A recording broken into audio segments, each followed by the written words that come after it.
말씀 2장 1절부터 13절 말씀까지 말씀을 보도록 하겠습니다. 이 말씀 제목을 꼭 오늘 기억하면, 말씀의 제목은 교회로 말미암아 에베소 말씀을 통해서 오늘 말씀을 좀 보도록 하겠습니다. 2장 1절 오늘 말씀을 좀 쭉 묵상하면서 전체를 진행하면 좋겠다, 그렇게 생각합니다. 2장 1절 말씀 보니까 예수 그리스도의 일로, 그렇죠? 예수 그리스도의 일로 지금 바울은 갇힌 자가 되었습니다. 사실은 우리가 살다 보면 많은 어려움을 당하지 않습니까? 그런데 사도 바울은 어떤 면에서는 삼자가 봤을 때는 억울하게도 자신의 일과 관련된 그 무엇으로 감옥에 간 것이 아니고 사실은 예수 그리스도를 증언하는 이 일 때문에 감옥에 가게 되었다. 오늘 에베소 말씀은 특별히 배경을 이해하면 옥중 서신입니다. 감옥에 갇혀서 감옥에서 육신적인 개인적인 생활을 제한을 받으면서 그렇게 있는 것이죠. 보통 죄를 짓게 되면 그 사람의 시간을 뺏잖아요. 시간을 뺏는 방법은 가두는 것입니다. 사도 바울은 어떤 면에서는 억울했을 것입니다. 억울한 가운데 감옥에 갇혀 있는 그 상태에서 에베소 교회를 향해서 이런 글을 쓸 수 있었을까? 그 중심이 예수 그리스도의 일을 증언하게 되겠다는 그 중심이 얼마나 사도 바울에게 뚜렷하고 그 부분이 가득했으면 감옥에 있는 그 상태에서도 이렇게 복음을 전할 수 있을까, 그런 생각을 해보고요. 바울은 지금 시간적으로 공간적으로 제한을 받는 그런 상태입니다. 2절 말씀 보니까 여러분을 위해 하나님이 나에게 주신 은혜의 직분에 대해서 여러분은 분명히 들었을 것입니다. 은혜의 직분이 뭐냐면 예수가 그리스도라는 것을 증언하는 삶인 것이죠. 그 삶을, 그 복음을 통해서 예수 그리스도가 이 땅에 왜 오셨고 그분의 십자가 죽음은 무엇이며 그의 부활의 의미는 무엇이고 그분이 다시 가셨는데 언제 오실 것이며 우리는 어떻게 살아야 되고, 그렇죠? 그런 부분들을 계속 사도 바울은 증언하는 그 일을 은혜의 직분이라고 표현하고 있습니다. 3절 말씀 보니까 전에 내가 간단히 편지한 것과 같이 하나님의 계시로 나에게 그분의 신비로운 계획을 알려주셨습니다. 아마 에베소 지역에 다른 편지를 보냈던 적이 있었던 것 같아요. 물론 우리가 에베소서만 하나 읽고 있지만 고린도 전서, 후서, 3서가 있었다고 말을 하지 않습니까? 어쨌든 한 아는 사람에게 연락을 한두 번 했겠습니까? 어쨌든 그 편지를 통해서 사도 바울의 고백은 무엇이냐면 하나님은 계시라는 것은 하나님이 직접 우리에게 알려주시는 것이죠. 물론 우리가 이렇게 사용할 수 있습니다. 계시란 말을 저는 많이 쓰지 않습니다만 그럼에도 불구하고 이런 계시는 성경으로 완성되었습니다. 그렇죠? 하지만 이 계시의 말씀을 깨닫는 의미에서의 계시, 그걸 계시라고 표현하는 것이 맞지 않을까 싶어요. 왜냐하면 우리가 예수님을 그리스도로 믿는 이것이 단순하게 학습과 훈련으로 이것이 믿어지지는 않습니다. 하나님이 우리 마음속에 인생의 여러 희노애락과 생로병사의 인생 속에서 많은 이런저런 문제와 일들과 갈등 속에서 결과적으로는 우리가 하나님의 살아계심을 알게 되어지고, 특별히 예수 그리스도가 하나님 만나는 길이며 예수 그리스도가 인생의 주이며 그를 통해서 우리 죄가 사해졌고 하나님께 나아갈 수 있는 길이 되었다는 것을 우리는 믿고 있습니다. 사도 바울은 스스로가 알고 있는 거예요. 하나님은 나에게 신비로운, 하나님의 계시로 나에게 신비로운 계획을 알게 하셨다. 여러분 지금 말씀을 듣고 계실 것입니다. 하나님의 말씀을 들으면서 이 새벽에 말씀을 어찌 들을 수 있으며 혹은 출근길에 다양한 시간에 이 말씀을 들을 줄 압니다. 하지만 어떻게 새벽마다 이 말씀을 전하는 그런 사람들이 또 있냔 말이에요. 하나님께서 이 말씀을 한두 번 가르치면 바닥에 나고 고갈이 될 건데 어쩜 저렇게 모든 목회자들은 새벽을 깨워서 저렇게 말씀을 전할 수 있는 어떤 그 뭐랄까요, 이만큼 가지고 평생 전할 수 없잖아요. 이 복음이 얼마나 큰 것인데 그 신비로운 계획을 하나님께서 알려주셨습니다. 신비로운 계획은 이 복음에 대한 것이죠. 사전 말씀 보니까 여러분이 그것을 읽으면서 내가 그리스도의 그 계획을 어떻게 이해하고 있는지 알게 될 것입니다. 우리는 사도 바울이 쓰는 13개 서신을 통해서 사도 바울이 복음에 대해서 어떤 생각을 가지고 있는지, 무엇을 핵심으로 전달하고 있는지를 우리는 성경을 통해서 알 수 있습니다. 지금 그 부분에 대한 이야기입니다. 5절 말씀 보니까 지금은 그 계획이 성령님을 통해 그리스도의 거룩한 사도들과 예언자들에게 알려졌으나 전에는 사람들에게 알려지지 않았습니다. 지금 사도 바울은 무엇을 말하고 있냐면 예수 그리스도에 대한, 또 예수 그리스도를 통한, 예수 그리스도로 말미암아서 하나님이 진행하시는 그 계획은 구약시대에는, 그렇죠? 구약시대에는 알려지지 않았던 내용이다. 예언을 하는 거죠. 메시아가 오실 것이다. 도표성 대신 메시아가 오실 것이다. 성막 대신 메시아가 오실 것이다. 유월절 어린 양의 피가 대신 메시아가 오실 것이다. 방주가 대신 메시아가 오실 것이다. 거룩한 씨가 대신 그리스도가 오실 것이다. 계속 아브라함의 씨로 이 땅에 오실 것이다. 다양하게 예언을 하고 있습니다. 하지만 그가 누군지를 정확하게 알지 못했다는 것이죠. 성령님을 통해 그리스도의 거룩한 사도들에게, 예언자들에게 알려졌으나 전혀 지금은 그리스도의 거룩한 그리스도를 전하는, 예수가 그리스도라고 전하는 그 많은 사도들과 예언자들에게는 이것이 알려졌으나 원래 구약시대에는 이런 내용에 대해서 예언으로만, 그림자로 선포되었다는 것을 우리는 알고 있습니다. 6절 말씀 보니까 비밀에 속하는 그 계획이란, 사도 바울이 지금 말하죠. 그 신비한 계획이 뭐냐? 이방인들도 기쁜 소식으로 그리스도 예수님 안에서 유대인과 함께, 이방인들에 대한 거예요. 그 신비한 계획은, 그 비밀에 속한 그 계획은 뭐냐면 이방인들이 그 기쁜 소식, 굿뉴스, 복음 가운데, 구원 가운데 동참하게 됐다는 것이죠. 그 동참하게 된 그 과정은 예수님 안에서, 그리스도 예수님 안에서 유대인과 함께 상속자가 되고 한 지체가 되고 하나님의 약속된 것을 받는 것입니다. 다시요. 사도 바울이 깨달았던 신비한 계획은 무엇입니까? 구약시대 때 많은 사람들에게 예언되었지만, 그림자로 증언되었지만, 모형적으로 선포되었지만 그들에게 정확하게 알려지지 않았던 어떤 사실이 있어요. 그 사실이 뭐냐면 사도 바울의 깨달은 바죠. 무엇입니까? 이방인들, 우리 다른 이방인이 아니라 우리를 말합니다.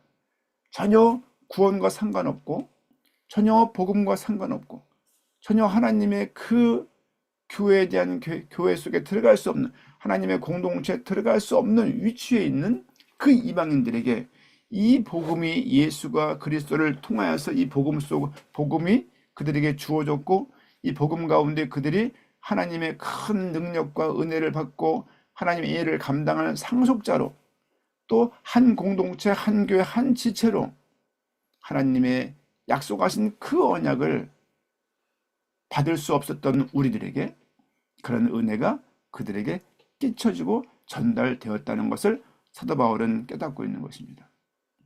여러분 생각을 해보십시오. 삶을 살아가다 보게 되면 희노애락이라고 말하지 않습니까? 기쁨과 화냄과 분냄과 슬픔과 즐거움이 우리 인생 가운데 있습니다. 하지만 그 가운데 하나님께서 살아계시다는 그 믿음과 확신이 없으면 인생을 어떻게 살아갈 수 있습니까? 여러분은 지금 어떤 고민이 있습니까? 어떤 갈등이 있습니까? 그 고민과 갈등 가운데 인생이 녹아지고, 인생이 엎어지고, 인생이 쓰러지는 일들이 한두 번이 아닌 것이죠. 이런 과정 가운데 하나님의 인도하심을 우리가 발견할 수 있는 것은 은혜이면서 축복입니다. 우리는 예수 그리스도로 말미암아서 그리스도 예수 안에서 상속자가 된 거예요. 상속자가 무엇입니까? 하나님으로부터 큰 기업을 받을 사람이라는 것이죠. 생각만 해도 기쁘지 않습니까? 내가 모 기업의 상속자다 생각을 해보세요. 내가 큰 굴지의 대기업의 상속자다. 그럼에도 그렇게만 돼도 기쁠 것인데 하나님의 그 큰 축복과 능력을 그 기업을 받을 상속자이면서 또 구원받은 백성들과 그 구원받은 구원 계획의 한 지체가 되고 어떤 면에서는 교회의 한 일원이 되고 하나님의 약속하신 것을 받는 이 자체가 구약시대 때 없었던 것입니다. 이방인들을 멸해라. 가나안 들어가면 가나안 백성들을 멸해라. 이런 상황에서 우리가 하나님의 구원의 백성이 되었다는 것을 사도 바울은 이방인들에게 전달하고 있는 거예요. 어디에서? 그리스도 예수님 안에서만 가능한 것이죠. 7절입니다. 나는 하나님께서 주신 은혜의 선물을 받고 내 속에서 일하시는 하나님의 능력으로 이 기쁜 소식을 전파하는 일꾼이 되었습니다. 사도 바울은 그런 가운데 이 은혜의 선물을 받고 보니까 이 사실 자체를 전파하는 일꾼이 되었다. 나는 그래서 이방인들에게 이 복음을 전하고 있다라고 사도 바울은 고백하고 있는 것이죠. 8절 말씀 보니까 하나님께서 모든 성도들 가운데서 가장 보잘것없는 나에게 이 은혜를 주신 것은 그리스도의 풍성하신 기쁜 소식을 이방인들에게 전하게 하시고, 하나님께서 모든 성도들 가운데서 가장 보잘것없는 나에게 은혜를 주신 것이죠.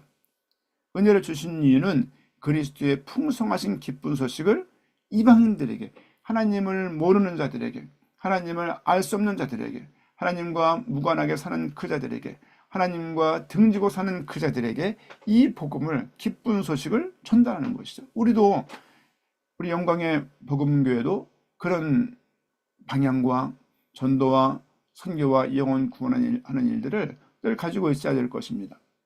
특별히 우리 금요일 같은 경우는 지역별로 가족교회를, 지역교회를 형성해서 그곳에 불신자들을 초청하고 가까운 지인들을 초청하고 같이 식사도 하고 그런 대화를 하면서 인생을 논하면서 이 복음의 가치에 대해서 전달하고 서로가 교제하면서 복음을 전달되는 그런 일들이 있기를 원합니다. 또 매일 그럴 수 없지만 교회가 단체적으로 전도지도 만들고 또 일정한 장소에 나가서 현장에서 전도지 전달도 하고 예수 믿으세요, 예수 믿으세요, 이런 일들이 또 우리 교회에 있어야 할 것입니다.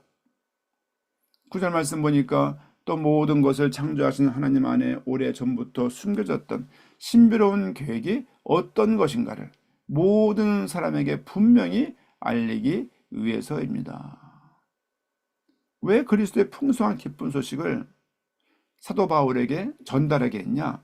신비로운 계획을 어떤 것인가를 계속 모든 사람들에게 전달하는 것이죠. 저 또한 성경을 통해서 목사로서 계속 성도님들에게, 우리 교인들에게 지금 계속 복음을 설명하고 있고, 단순하게 이것이 첫째 모, 둘째 모, 셋째 모 이렇게 요약할 것이 아니라 성경 전체가 어떻게 기록되었는지를 전달하고자 하는 그런 마음이 있습니다. 기쁜 소식을 전파하는 영광의 복음교회가 되기를 부탁을 드리고, 그렇게 성도들을, 교회를 또 인도받아 나가겠습니다. 10절 말씀 보니까 그래서 이제 교회를 통해 하늘의 천사들에게까지 하나님의 여러 가지 지혜를 알리도록 하신 것입니다. 교회를 통해서, 교회로 말미암아 이 신비로운 계획을 알리는 것이 하나님의 계획이에요. 또 모든 에베소 교회, 너희 교회 생각해. 너희도 나와 같이 이 신비로운 계획들을 전달하면서 살아야 돼.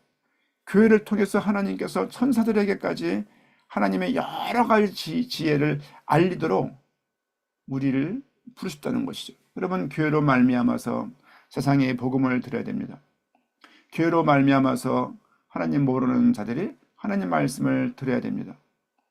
교회로 말미암아서 어쨌든 이 복음이, 이 가치가 모든 사람에게 전달돼야 돼요. 그런 사명을, 그런 부르심을 감당하는 우리 교회가 돼야 할 것입니다. 11절 말씀, 그것은 하나님이 우리 주 그리스도 예수님 안에서 세우신 영원한 계획에 따라 된 것입니다. 이방인들을 부르고 그들을 상속자로 삼으시고 또 그들을 하나님을 알게 되어지고 또 그들을 한 지체로 한 몸인 교회의 한 지체로 부르신 것은 어느 순간에 한 목회자의 역량으로 된 계획이 아니라 영원한 계획을 따라서 하나님은 교회를 세우셨다. 또 영원한 그 계획이 교회로 말미암아 교회를 통하여 이 복음을 전달하는 것이 교회의 부르심의 교회가 나아가야 될 방향입니다. 12절 말씀, 우리는 예수님 안에서 그분을 믿는 믿음을 통해 담대함과 확신을 가지고 하나님께 나아갈 수 있게 되었습니다. 그분은 믿음을 통해서 담대함과 확신을 가지고 우리는 예수님 안에서 그분을 믿는 믿음이 가치가 발견되면, 복음의 능력의 가치가 발견되면 담대함과 확신을 갖게 되는 것이죠. 하나님께 나아갈 수 있는, 하나님께 어떻게 우리가 스스로 하나님께 나아갈 수 있겠습니까? 하지만 그리스도 예수님을 통해서, 예수님이신 그분 안을 통해서 그분과 함께 된 우리가 주 앞에 상속자로 한 교회의 지체로 살아갈 수 있음을 교회를 통하여 교회로 말미암아 전달하는 것이 교회를 부르신 이유이기도 합니다. 13절 말씀 보니까 그러므로 내가 여러분에게 부탁합니다. 내가 여러분을 위해 고난을 당한다고 해서 실망하지 마십시오.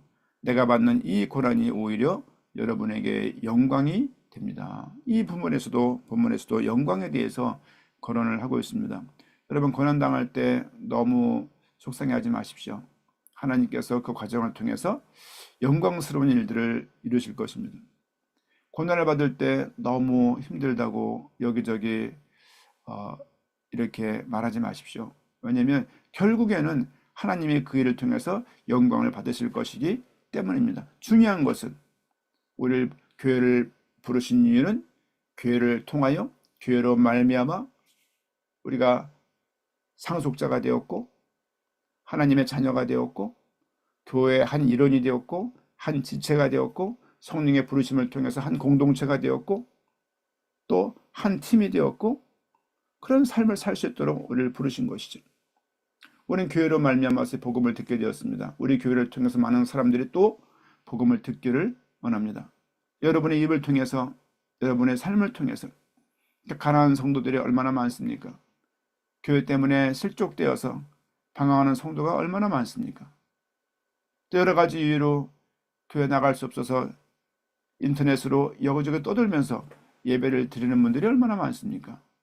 교회에 안착하십시오. 예배는 유튜브로 드리는 것이 아니라 함께 공동체와 함께 하면서 하나님의 계획을 바라보며 교제하며 예배하며 찬양하며 기도하며 한 공동체에서 함께 누리는 것이 맞습니다. 교회로 말미암아서 세상을 구원하실 것입니다. 교회를 통하여 모든 자들에게 복음이 전달될 수 있는 그런 은혜가 우리 모든 영광의 복음교회 성도들에게 있기를 부탁을 드리고 축원드립니다. 아멘.